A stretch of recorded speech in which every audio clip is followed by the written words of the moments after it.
Hello everyone, this is Praveen Sharma. I welcome you all on behalf of cloudbased.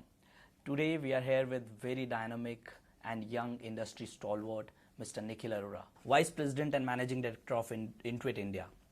Nikhil is responsible for charting Intuit's strategy in India as a company that builds its business with in India for India philosophy. An MBA by qualification, Nikhil has over 18 years of global experience in corporate strategy, international operations, marketing, and finance in the areas like India, Russia, Central Asia, Eastern Europe, and United States of America. Hello, Nikhil. I welcome you on cloudbased. It's a pleasure to have you here. Thank you for welcoming me, and it's great to speak to you and the members of CCI. Thanks.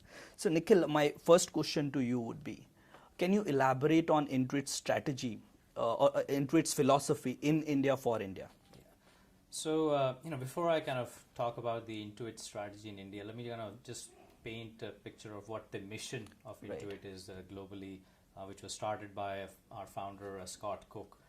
The story goes that he used to observe his wife actually balancing checkbooks on the table, and there was a lot of challenges he used to have. That why does it take his wife so much time to kind of balance checkbooks? Right. And that's how his whole journey of finding financial solutions for customers started. And the mission he set for the company was to profoundly change customers' financial life. So profoundly that they can't imagine going back to the old way. So his journey started by, observing his wife, which was starting customer back, and then kind of experimenting the way into finding products. So Intuit's mission globally stays the same, which is, changing, customers' financial life so profoundly. You can't imagine going back to the old way. In India, we started in 2005, and, our vision here is to serve 1 in 4 small businesses by 2020. Right. And essentially our strategy is kind of focused on 3 pillars. One is to be the operating system behind small business success. Right. Invest in Indian employees and really leverage the talent pool. Right. And also learn from the best of class in India. Great. So and what is it for India specifically? You gave a new philosophy called In India for India. So if you can elaborate a bit. Yeah, certainly. So we started in India in 2005 when we started our development center. As you know, many Silicon Valley companies started development centers here because there was a huge depth of talent. As we started experiencing the India ecosystem, we recognized that there's a lot of opportunity in India. As you know, the small business space is really, really huge, 48 million small businesses, number of CAs, 125,000 CAs.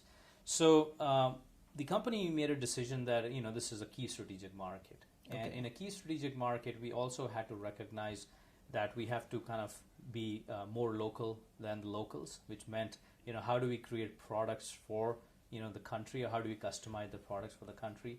Hence, In India for India is really focused back on serving being the the ecosystem behind small business success, and really leveraging the employees and leveraging the best in class in India. Okay, so briefly, if you can, tell us how India as a market has been different from the market of developed countries, which you have tapped. Yeah, as you know, India is almost a continent in itself, and when we rank India against kind of other countries in terms of where we are today, today we have offices in Australia, Canada, the UK, and in Singapore and India. Right. India is kind of in a different stage of cloud adoption. If you think through other developed markets, the cloud or the broadband connectivity is pretty high. India is still kind of the early days. So India, there is kind of a new India, which is really the tier 1 cities or perhaps the tier 2 cities, which is really shifting very fast to the on-the-go way of doing business, the mobile way of doing business, and then there's the old India, which is kind of catching up there. Right. I think compared to developed markets, perhaps there is more uniformity, there's more consistency. I think India, you find more uniqueness or more distinct attributes of different geographies. So we have to look at our strategy of execution very differently. Right. So, as you yourself said that India, there are very much distinctions, are itself in this market only. So how adaptive are Indian consumers to the web-based accounting software, because desktop-based accounting application softwares are already prevalent and are popular in the market? Yeah, yeah, it's a good question. You know, if you see the evolution of where web adoption technology is going, I think, you know, India is pretty far along in terms of customers actually, you know, looking on the web for information. You know, if you look at e-commerce as an example, right, there's a lot of discovery process which is already happening on the web. If you just dial back maybe 8-10 years back, we would all go the manual way, right? Right now, the first place we go is to actually search on the web and actually even evaluate the product on the web. Right. But I think the last mile connectivity or last mile fulfillment, the customers still expect some sort of, I would say, a human touch or some sort of, you know, a touch point with the with the kind of the product provider. So I think the curve is moving fast. Today, if you look at small business space, we got about 10 million small businesses on so-called using computers on or some sort of a desktop thing, out of which we believe about 20% are kind of on cloud. So that space is really about 2 million in small business. And I think it's growing very fast. And you know, if you look at the macroeconomic trends, are the number of devices, which means laptops, iPads, are they increasing? Yes. Is broadband connectivity increasing quite fast? Yes. And the, you know, appropriate adoption is increasing fast. So the web-based receptivity is increasing quite a bit. I think the challenge is really more around, you know, how do we show them the benefits? How do we show them that you know, it's secured and so on? Right. Following the same you know, thought, you know, there is a subtle shift in brand India across globe, you know, after the new government. Also, the new emphasis of startups and entrepreneurs are, you know, we can see. So how cloud-based accounting is further helping to fuel the startup and, you know, SMEs? Yeah, yeah. So if you think of a journey of a startup, right? I mean, they are working in conditions of extreme uncertainty, both from a product and a market perspective. You know, they have a great idea, they want to figure out a way to test, but they also want to run and understand the dynamics of their business. So that's where cloud benefits come in. You know, if you draw the analogy of a cloud to desktop, right?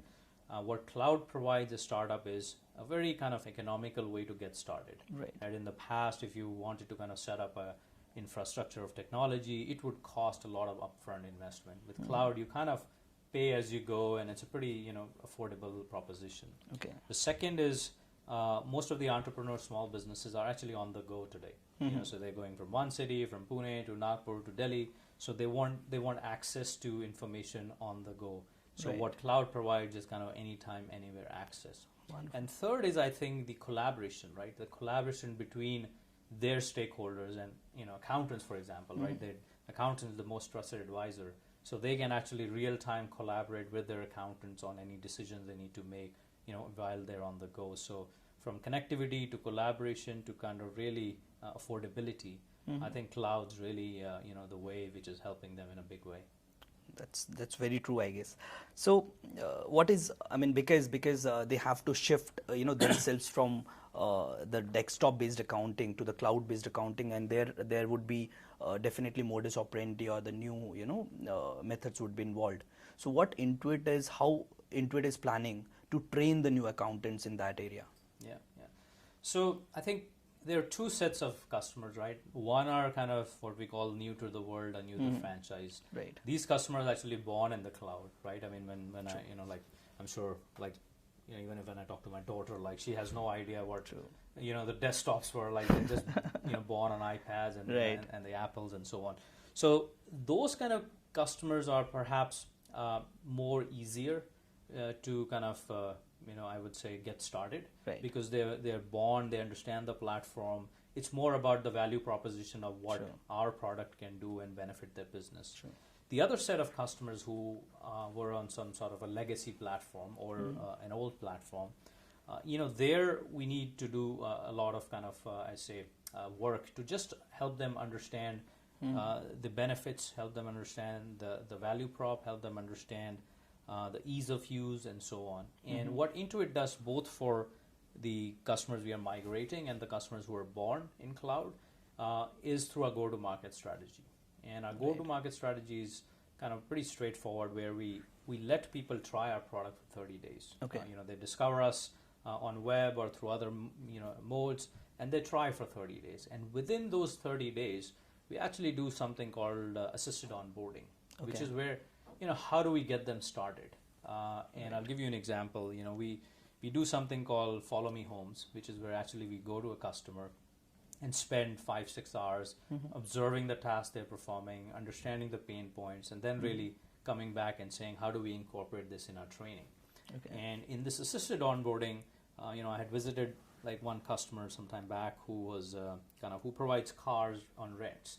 So when he opens up our product and he says, okay, you know what, how do I relate my business to your product? And this is where this assisted onboarding comes in, where somebody from our team, either through online means or in person, sets them up, customizes the business the way they do the business, and helps them understand the benefits. So those 3-4 hours of training really kind of addresses a lot of questions, concerns around product usage, around security, around data, and we see a huge amount of kind of improvement in their usability. So training, but more customized training, really makes a big difference, and we do that in the first 30 days of the trial period.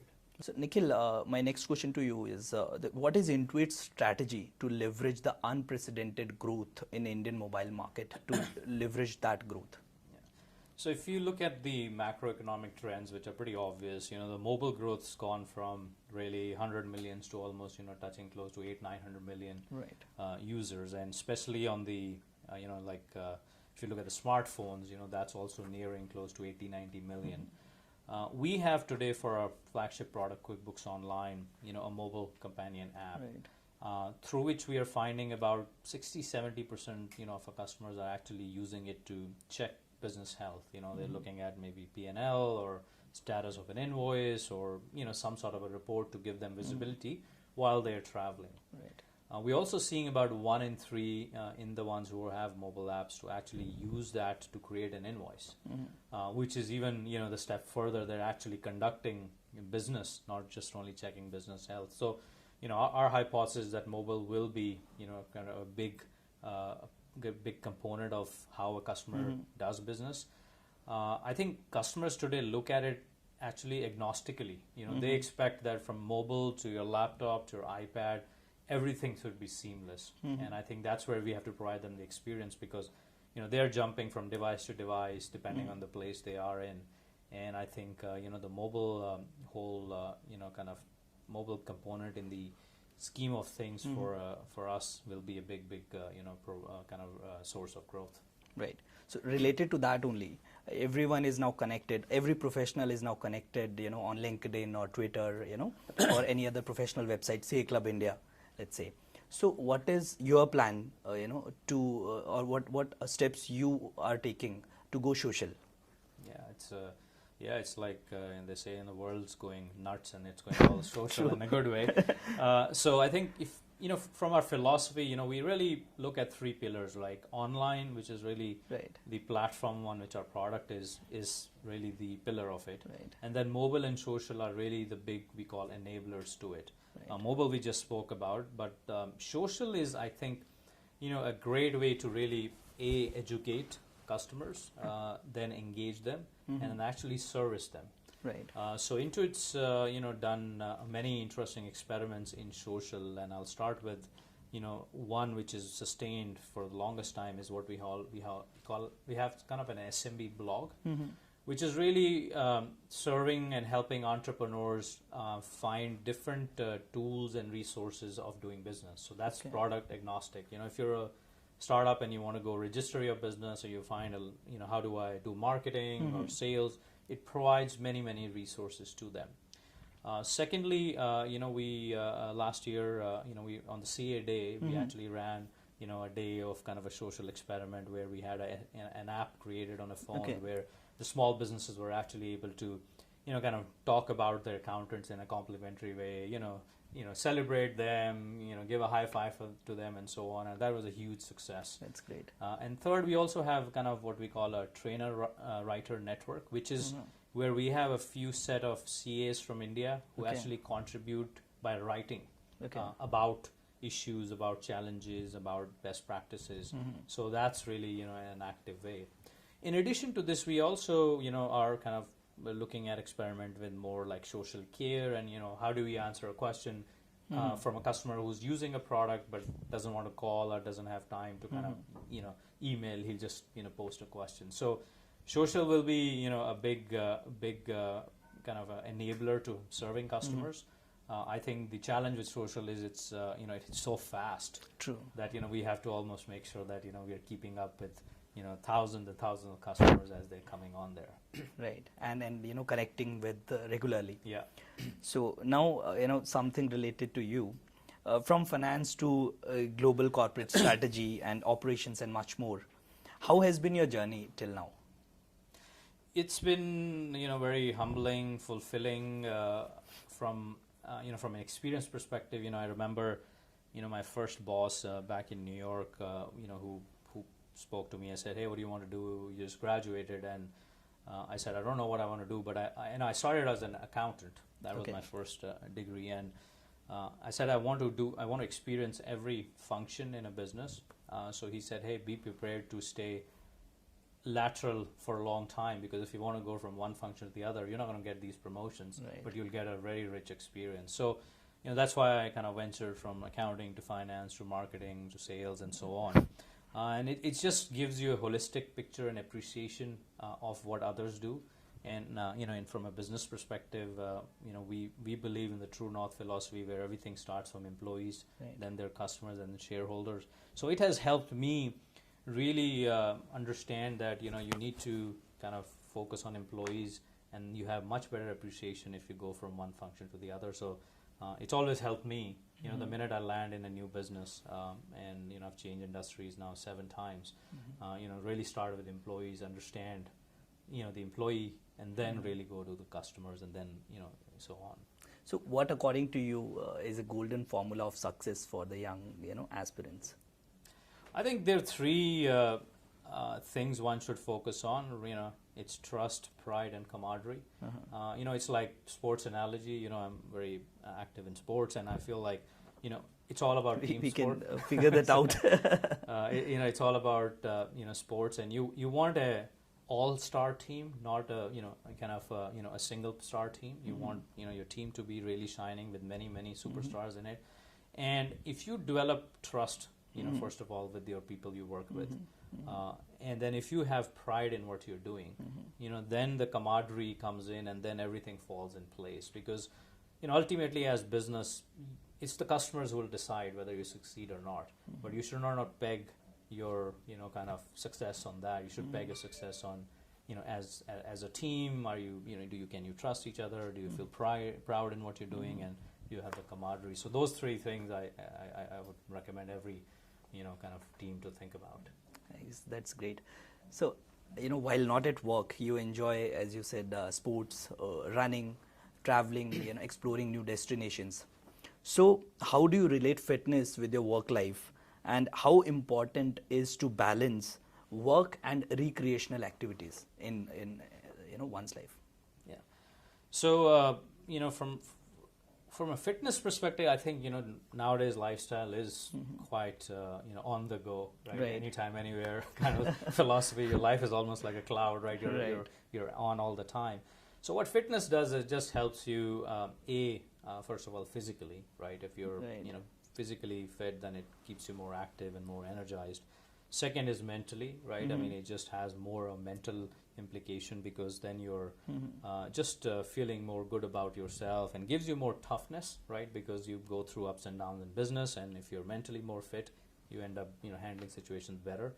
And third is really what I call like psychological / emotional thing, right? Because ultimately you're fighting battles, whether with sometimes in a team environment, sometimes with an external environment, and it kind of helps you understand the dynamics of how to operate within a kind of a team setup. So from that perspective, fitness is really very, very closely related to the analogy of business. From a balance perspective, I think it's a very challenging question because I don't think there's a perfect formula for balance of life, especially nowadays. If people tell you so, they probably know better than I do. I think what's important is to kind of make sure you decide which lever to increase when, right? Because there'll always be times when stuff's happening at work and it will compromise some personal time, and other times you have some personal life sim and you kind of want to balance. So ultimately it's on a holistic basis, if you make the right calls of okay, I'm gonna today stop, it's Sunday and I'm not gonna look at my emails, I'm just gonna go spend time out in the field with my kids or my family or friends. I think that's the only way to kind of handle it. But it's important to keep that balanced perspective. Otherwise, you can get so caught up in one world and start pegging your success or failure to that world that you lose perspective. So I would recommend just, pick and choose different moments, different days for where you want to increase that lever or decrease that lever. So Nikhil, when I entered and met you, you asked me, how's business? So I would ask you, how's life? You're a family person, you have 2 children. So how's life? Life is wonderful, and as one famous person has said, life is all about ability to learn, unlearn, and relearn. So that's the philosophy I tend to follow.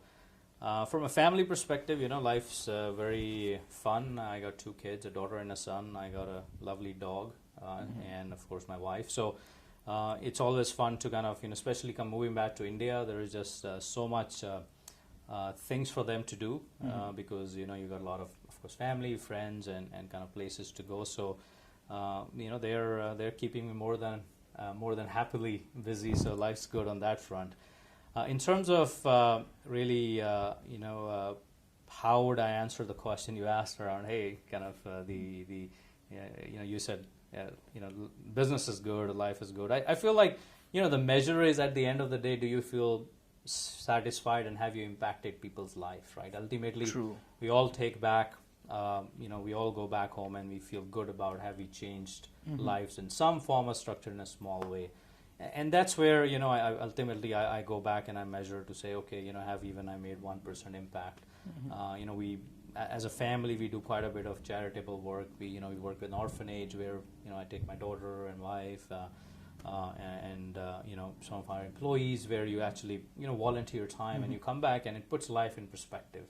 And I was just running this morning and I saw some quote somewhere say that, hey, people are complaining. Sometimes you complain you don't have the good shoes, but then you look at somebody who doesn't have a leg, it puts everything in perspective. So it's all about relativity. True. And I think, having that employee or customer or your own family, are you making a difference in their life? And if you are, then life's good.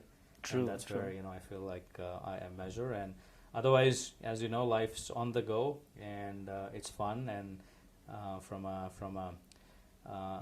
any stage of business, there will be no better stage than this one today because we have mobile, you got online, you got social, you got everything going. So great stage to be in. It's wonderful. So finally, would you like to give any message to our viewers and members? Yeah, first of all, I think I want to really compliment you on really building this great platform. I think it's kind of a first on its own, right. Where you're actually engaging the whole community, right? I mean, it's not just accountants. You got students who are studying accounting. You got bookkeepers. You got kind of the whole three-sided, I would say, network going. So it's great. I want to really say that we believe accountants or prospective accountants or people who serve accountants, they are going to be great partners in the success of small businesses. Small businesses in India is really going to have a big impact on the growth of the country. And we had done a survey globally where, it was found that about only 10% of small businesses use accountants as strategic advisors. About 75% of small businesses use them to do compliance or taxes. But on the other hand, almost most of the small businesses felt like that they could double their value or double their business benefit if they started using accountants as the strategic advisors. So there's a huge opportunity, for accountants from a small business perspective to make an impact. And we look at accountants as one of the biggest partners in our journey, because ultimately we are trying to help small business be successful. Accountants are trying to help small business successful, and I think in this journey together, there's a great opportunity, and we really hope to leverage with the players like yourself who are actually already talking to them in a social way, in a kind of new India way. So kudos to you, and we look forward to engaging with you guys more. Great. I once again thank you, Nikhil, for this wonderful conversation and very candid conversation. And I thank you all viewers for watching us. I, Praveen Sharma, signing off.